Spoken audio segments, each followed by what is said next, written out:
Hi everyone, welcome to our channel MathTech. On today's tutorial, I'll guide you how to sign in on 8x8 account. For that, open any browser on your device and you need to type on the URL 8x8 sign in.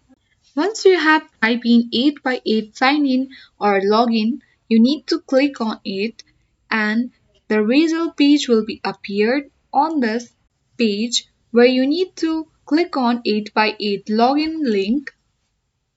This will take you to the login page of 8x8 account. You need to enter your username or the email. If you have forgotten your username or email, you need to click on this forget link and reset your username or email. After you have done this step, you need to click on continue.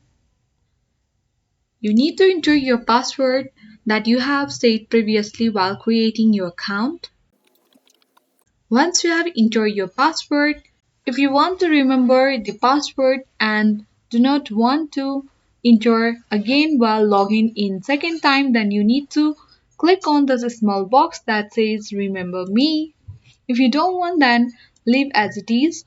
If you forgot password of 8x8 account, click on the forget link and reset it from there. Once you have done this step, then simply click on login and you can easily log in on your 8x8 account. If you find this video useful, then hit the like button, and if you are new to our channel, then subscribe it for more tutorial videos. Thank you.